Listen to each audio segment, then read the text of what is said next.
victoria de Jesucristo en la cruz. Amén. Isaías 53, 1 al 12, 700 años antes de que Jesucristo naciera. Una visión que ni este laboratorio flotante que tiene un telescopio James no alcanza a ver tan lejos como el profeta con la visión de Dios. En Isaías capítulo 53, 1 al 12, el Señor nos habla en su palabra sobre los detalles de la victoria de Jesucristo en la cruz.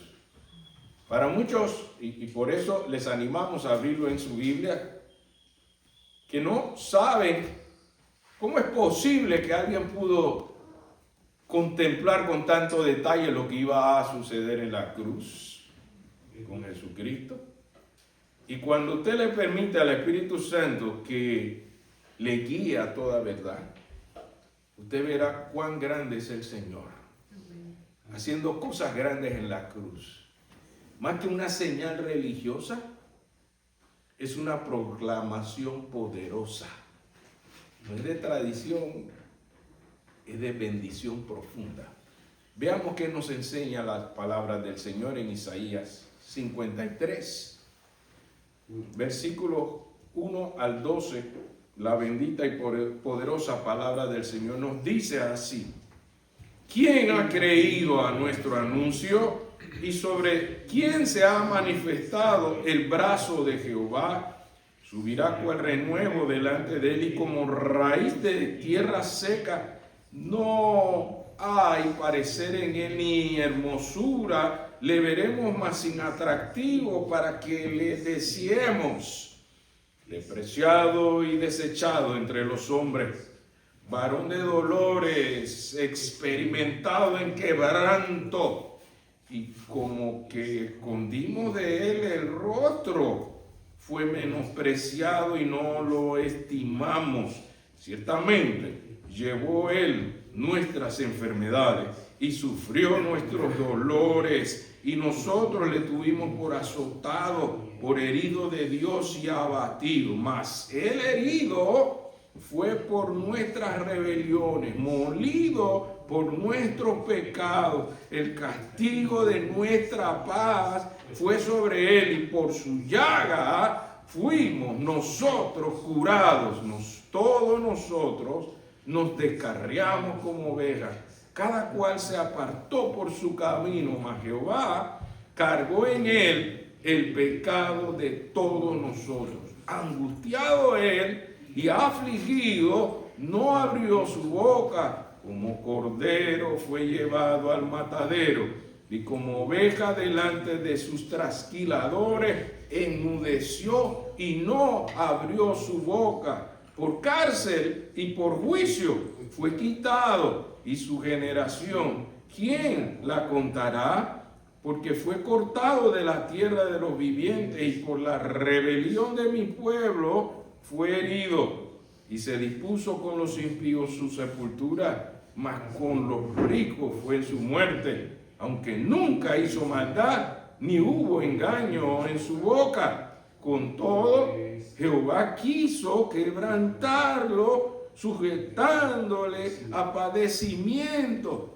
Cuando haya puesto su vida en expiación por el pecado, verá linaje, vivirá por largos días, y la voluntad de Jehová será en su mano prosperada. Verá el fruto de la aflicción de su alma, y quedará satisfecho. Por su conocimiento justificará mi siervo justo a muchos, y llevará las iniquidades de ellos.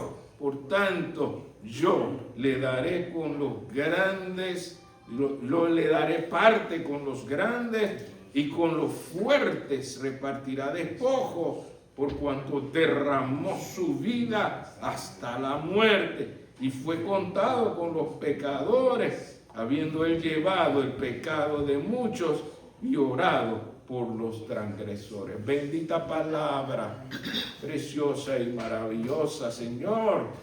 Gracias por enviarnos este mensaje tan profundo y glorioso de lo que tú hiciste en la cruz por cada uno de nosotros. Guíanos con tu Santo Espíritu a entender y obedecer tu voluntad. En el nombre del Padre, del Hijo y del Espíritu Santo. Amén. Vea pues la inspiración de Dios hace 700 años antes de Jesucristo. El detalle tan meticuloso. ¿Cómo le parece que Dios habló sobre esto como que la cruz no es un accidente? Fue el plan eterno de Dios. Lo que parecía una derrota, todavía muchos en Semana Santa se afligen con mucha tristeza porque les duele ver cómo sufrió tanto Jesucristo, pero no entienden la victoria de la cruz. Es más, hay gente que se lleva un crucifijo en el pecho, en el oído, en todas partes, y tienen el símbolo y no entienden qué ocurrió. ¿Cuál es la victoria de la cruz? Ni siquiera Adolfo Hitler lo entendió. Pensó que fue injusto lo que hicieron los judíos y pensó que era mejor eliminar a todos los judíos. Pero es que él no entendía que Dios tenía un plan eterno en esa cruz. Lo que debemos traer a nuestra mente y la memoria, si estamos viviendo como personas que entienden lo que Cristo hizo en la cruz, si estamos valorando la obra poderosa de victoria. Un siervo rechazado. Cuando usted ve los 3 primeros versículos de Isaías 53, usted ve un personaje. Si todavía ustedes no se dan cuenta de quién estaba hablando el profeta, ¿se acuerdan que el eunuco preguntaba y de quién estaba hablando el profeta? Pero hoy nosotros entendemos mejor que el eunuco. ¿Y sabes por qué? Por lo que dice esta preciosa palabra. Mire Isaías 53, 1 al 3. Hace una pregunta. Porque muchos relacionan la cruz solo porque alguien le dijo, por una tradición. Pero está hablando de fe en lo que Jesucristo hizo en la cruz. No en el madero, no en la cruz. No es para idolatrar la cruz, es para entender qué ocurrió en la cruz. Amén. Y entonces el profeta comienza preguntando, ¿y quién ha creído a nuestro anuncio? ¿Y sobre quién se ha manifestado el brazo de Jehová? ¿Ve? Hay una figura allí. Subirá cual renuevo delante de él y como raíz de tierra seca, no hay parecer en él ni hermosura. Le veremos más sin atractivo para que le deseemos. ¿Y cómo así? Cuando usted ve lo cruento que sufrió Jesús en la cruz, ¿dónde está lo atractivo?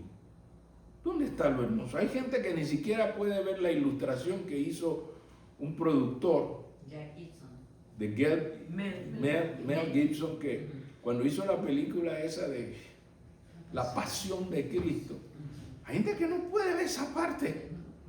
Es muy cruel. Y los expertos en arqueología, en historia, que investigan cómo los romanos torturaban a las personas que crucificaban, dice, Mel Gibson se quedó corto. La clase de tortura que se hacía para asegurarse que la persona sufriera mucho antes de morir era muy cruel. Era algo que a algunos se les revuelve el estómago solo de ver lo cruel que sufrió Jesucristo en la cruz. Y por eso el versículo nos está preparando como que hace 700 años antes de que naciera Jesucristo. Miren lo cruel que es, que no vamos a ver lo hermoso, no vamos a ver el buen parecido de nuestro Jesucristo sacrificado. Así dice el versículo. Usted no le va a encontrar belleza hasta que usted entienda por qué sufrió tanto. En el versículo 3 sucede que muchos de nosotros actuamos como que esos fueron ellos allá que hicieron ese desprecio. El despreciado todavía sigue siendo despreciado hoy en día. Si usted observa el versículo 3, de Isaías 53, dice: despreciado y desechado entre los hombres, varón de dolores, experimentado en quebranto. Y aquí viene lo que a mí movió mi corazón. Dice: y como que escondimos de él el rostro, fue menospreciado y no lo estimamos. ¿Se acuerdan de sus discípulos? Los que andaron con él. Patita, ¿para qué te quiero? De lejos lo veían. Cuando vi ese planteamiento, como que escondimos el rostro de él. ¿Será que yo en algún momento en mi vida he vivido como que no tome en cuenta a Cristo? ¿Cuántos de nosotros muchas veces hemos vivido a nuestro parecer y no como Cristo quisiera? Estamos como escondiendo su rostro. ¿Y sabe qué hace el salmista? Él pregunta: ¿y de dónde podré esconderme de su presencia? ¿A dónde huiré? Salmo 139, 1 al 18. Para que muchos nos ubiquemos en ese versículo 3, como que escondimos el rostro, como que ¿quién puede esconderse de esa mirada? 139 de Salmos. Te explica cómo el salmista se puso en el lugar de eso, como que escondimos. En el Salmo 139, 1 al 18, yo me vi en ese Salmo 139, 1 al 18, como que escondimos de él el rostro, haciendo las cosas como a mí me parecía, como que Dios no me estuviera viendo. Así el salmista lo describe, para que usted tenga una figura más clara. Salmo 139, versículo 1 al 18, como que escondimos nuestro rostro de él. Aquí está la ilustración. ¿Cómo así que escondimos? Como que si nos pudiera. Por eso la expresión es como si. Y aquí viene la explicación. Salmo 139, 1 al 18. Oh Jehová, tú me has examinado y conocido. Tú has conocido mi sentarme y mi levantarme. Más profundo todavía. Siga leyendo para que usted vea la profundidad del rostro de Jehová sobre nosotros. Dice: has entendido desde lejos mi pensamiento. Ni yo mismo a veces entiendo las cosas que yo pienso. Pero Dios, desde lejos. La gente cuando lee la palabra de Dios se da cuenta qué profundo puede ver el Señor, que no ve las caras sino los corazones. Así es. Y por eso su palabra dice: mira, y hasta de lejos has entendido mis pensamientos, has escudriñado mi andar y mi reposo. ¿Y cuántos caminos? Ahí dice: y todos mis caminos te son conocidos. Pues aún no está la palabra en mi lengua, nada más la tengo en la mente. Y aquí, oh Jehová, tú la sabes toda. Detrás y delante me rodeaste y sobre mí pusiste tu mano. Tal conocimiento es demasiado maravilloso para mí. Alto es, no lo puedo comprender. ¿A dónde? ¿A dónde? ¿A dónde me iré de tu espíritu? ¿Y a dónde huiré de tu presencia? Si subiese a los cielos, ahí estás tú. Y si en el Seol hiciere mi estrado, he aquí, allí tú estás. Si tomare las alas del alba, si habitare en el extremo del mar, aún allí me guiará tu mano y me asirá tu diestra. Si dijere, ciertamente las tinieblas me encubrirán, aún la noche resplandecerá alrededor de mí. Aún las tinieblas no encubren de ti. Y la noche resplandece como el día. Lo mismo te son las tinieblas que la luz. ¿Por qué? Tú formaste mis entrañas. Tú me hiciste en el vientre de mi madre. te alabaré porque formidables, maravillosas son tus obras. Estoy maravillado y mi alma lo sabe muy bien. No fue encubierto de ti mi cuerpo, bien que en lo oculto fui formado y entretejido en lo más profundo de la tierra. Mi embrión vieron tus ojos y en tu libro estaban escritas todas aquellas cosas que fueron luego formadas, sin faltar una de ellas. Cuán preciosos me son, oh Dios, tus pensamientos, cuán grande es la suma de ellas. Si lo enumero, se multiplican más que la arena. Despierto y aún estoy contigo. ¿Cuántos se dan cuenta de ese planteamiento retórico de Isaías 53, verso 3?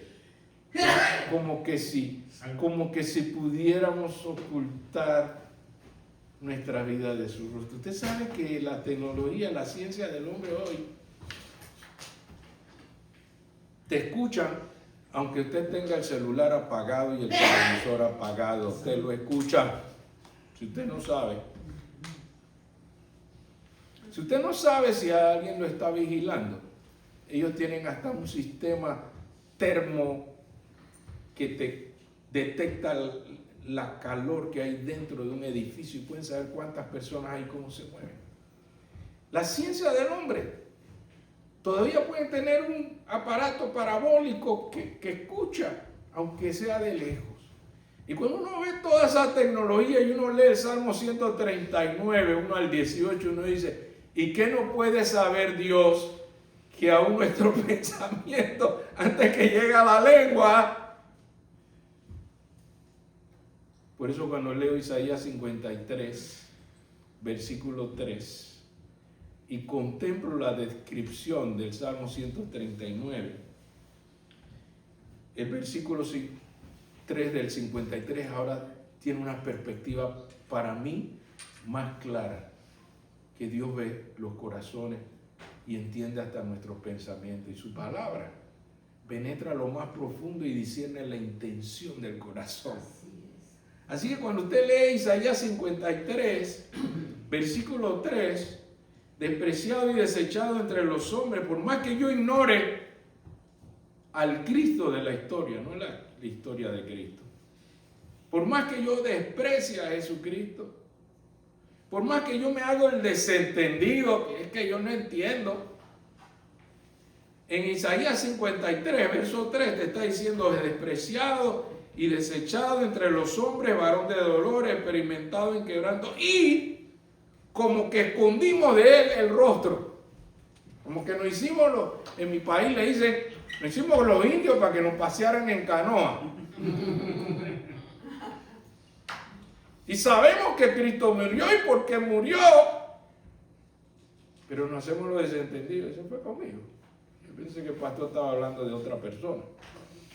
El Señor te está diciendo que Él entiende hasta tus pensamientos, sí, antes que llegue la palabra a tu boca. Así que ¿cómo vamos a hacernos como que escondimos de Él el rostro? Eso para mí fue muy impactante. ¿Cómo huiré de su presencia? ¿A dónde puedo esconderme de Dios? ¿Podré esconderme de la gente? Ay, que no me vea el pastor, que no me vean los hermanos en lo que yo ando. Pero si Dios lo sabe todo. Sí, señor. Sí, señor. Entonces, este es el llamado de Dios en el versículo 3, como que escondimos de él el rostro. No hay parecer ni hermosura, ni le veremos más sin atractivo, para que le decíamos despreciado y desechado entre los hombres, varón de dolor, experimentado en quebranto. Y eso. ¿Y cómo que escondimos de él el rostro? Fue menospreciado y no lo estimamos. Amados, esta enseñanza de que el Señor nos habla es para que le respondamos. Cuando Pedro, lleno del Espíritu Santo, proclamó el mensaje, amados, el Espíritu Santo hizo lo que el hombre no puede hacer: convence de pecado. Observe lo que ocurrió cuando Pedro proclamó lo que sucedió, el desprecio a los suyos vino y los suyos no lo recibieron. Y cuando Pedro le explicó el mensaje de Dios en Hechos, capítulo 2, vamos al libro de Hechos para que usted vea cómo responde un corazón que fue rechazado, que no quiso recibir la obra de Jesucristo en la cruz. En Hechos capítulo 2, versículos 36 al 42, usted verá que la gente que crucificó a Jesucristo fue conmovida por el mensaje en Hechos capítulo 2, versículos 36 al 42. Mire, gente que lo rechazó, gente que lo crucificó, en Hechos capítulo 2, cómo respondieron a esta proclamación de lo que ocurrió en la cruz, cuando entendieron lo que sucedió. Hechos 2, 36, 42. Lo explica así en Hechos capítulo 2, versículos 36 al 42. Hechos capítulo 2, versículos 36 al 42. Sepa pues ciertísimamente, ¿quiénes? Toda la casa de Israel, que a este Jesús, a quien vosotros crucificasteis, Dios le ha hecho Señor y Cristo. Al oír esto, se compungieron de corazón y dijeron a Pedro y a los apóstoles: varones, hermanos, ¿qué haremos?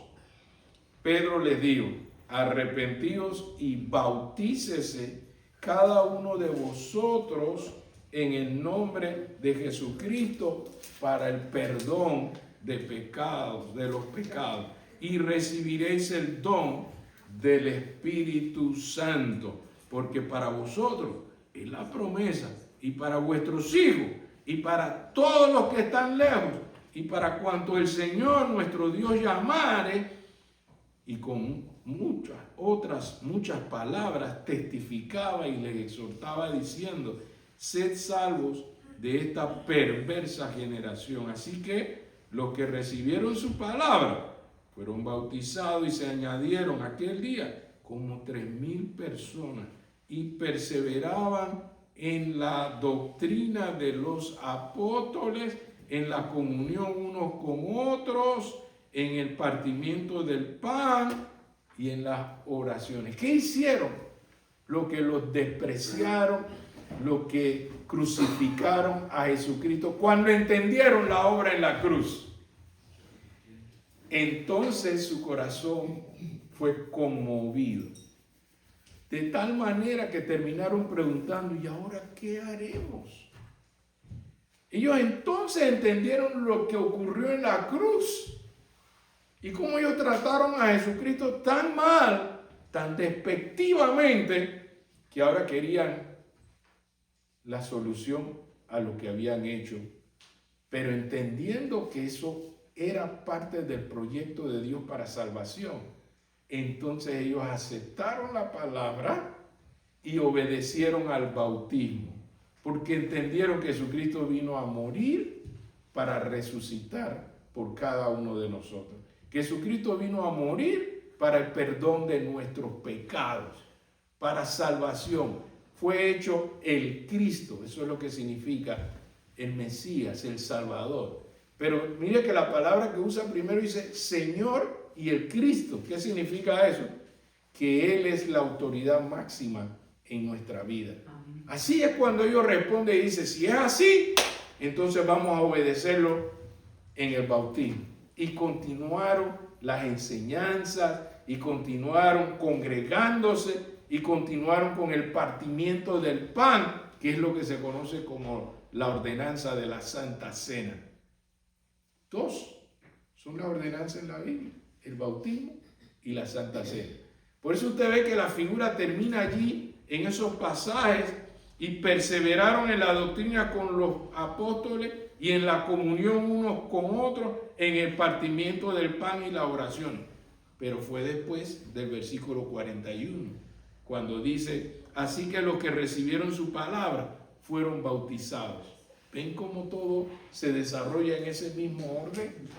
Así Jesucristo les enseñó y Pedro le estaba proclamando cuando ellos preguntaron, ¿y ahora qué haremos? Bueno, aquí está la enseñanza de la palabra. Cuando la entendieron, igual que el eunuco, entienden lo que lees. Y qué tremendo, cuando uno entiende lo que Jesucristo hizo en la cruz, ya no vamos a verlo con desprecio. No lo vamos a ver como una religión más. Lo vamos a ver como aquel que murió en mi lugar. Y eso es lo que ocurre en Isaías 53, versículos 4 al 6. Aquí está el corazón del Evangelio. Isaías 53, en los versos 4 al 6. Herido fue por nuestras rebeliones. Cuando yo entiendo esto, ¿qué dice Isaías 53, 4 al 6? Ciertamente llevó él nuestras enfermedades. El pecado es una tremenda enfermedad que daña no solo nuestra relación con Dios, sino que daña todo nuestro cuerpo. Y sufrió nuestros dolores. El verso 4 le está explicando qué hizo Jesús en la cruz por cada uno de nosotros. Ciertamente llevó él nuestras enfermedades y sufrió nuestros dolores. Y nosotros le tuvimos por azotado, por herido de Dios y abatido. Mas él fue por nuestras rebeliones, molido por nuestros pecados. El castigo de nuestra paz fue sobre él y por su llaga fuimos nosotros curados. Todos nosotros nos descarriamos como ovejas. Cada cual se apartó por su camino, mas Jehová cargó en él el pecado de todos nosotros. Es como que la paga del pecado es muerte.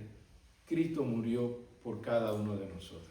Ya no tienes que pagar el costo del pecado, porque Cristo, aún siendo pecadores, Cristo murió por nosotros. ¿Qué ocurrió en la cruz? Ahora tiene un valor y una dimensión más importante porque lo hizo por mí. Yo debía haber ido a ser crucificado por mis pecados. Y Cristo dijo, yo lo haré por ti. Gloria a Dios. Yo daré mi vida.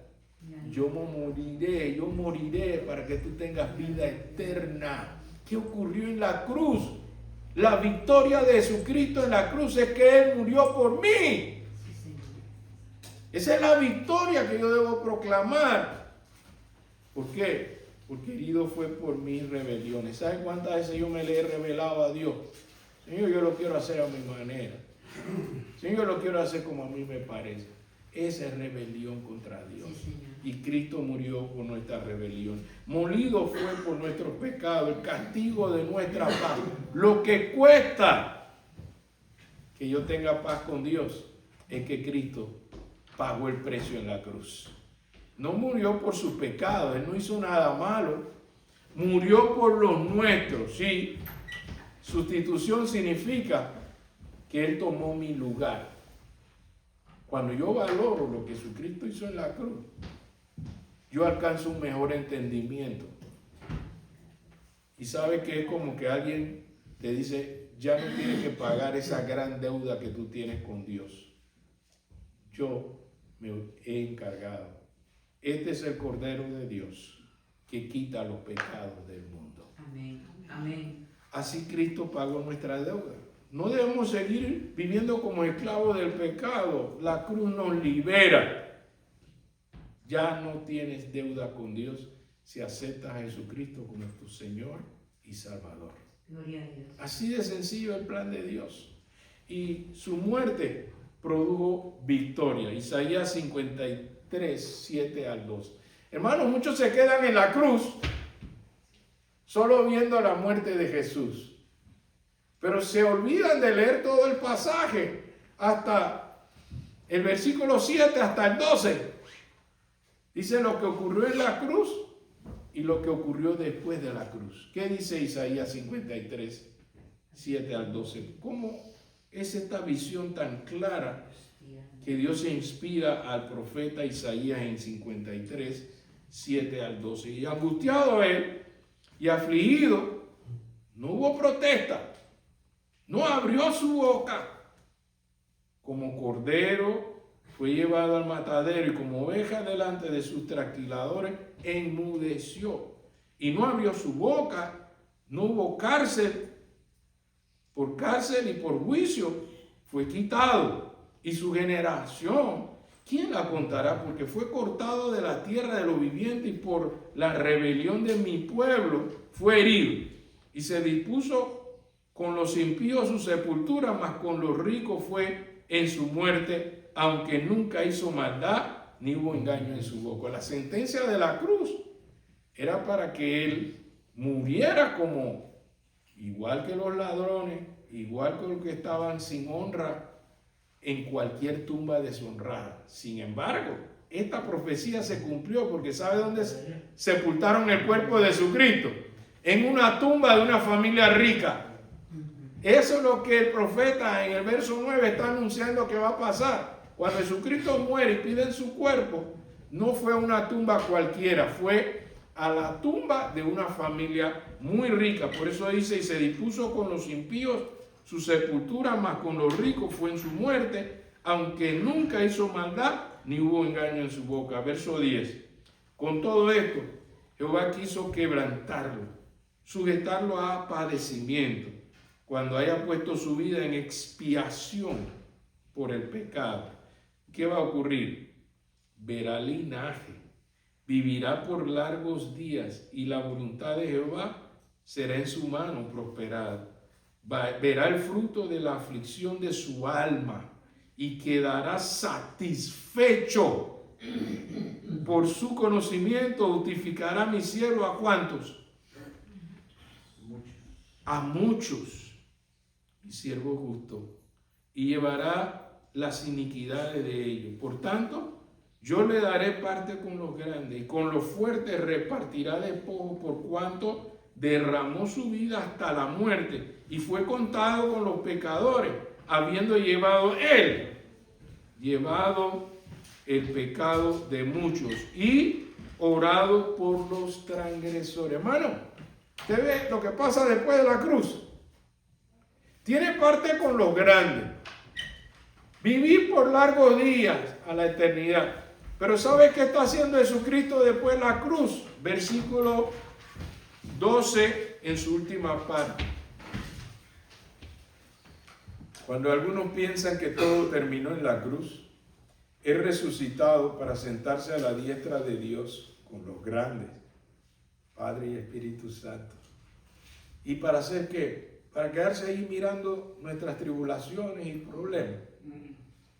Está sentado a la diestra de Dios intercediendo por ti y por mí. Él todavía sigue orando. Él todavía sigue intercediendo. Cuando entendemos lo que ocurrió en la cruz, pagó el precio de nuestro pecado, muere y resucita para seguir intercediendo, aún por los que lo maltrataron. Padre, no les tomes en cuenta su pecado. Es como que no es una oración, como cuando estudiamos esta mañana sobre la justicia, y decíamos, pero no es justo. Pero si fuera justo, todos por nuestras rebeliones estaríamos en castigo eterno. Pero Jesús no solo ora por los que Él ha justificado, sino aún por los que lo maltrataron, por los transgresores, por cada uno de nosotros que nos hacemos como los desentendidos, como que escondemos de Él nuestro rostro, cuando no podemos escondernos de esa mirada tan profunda de Dios.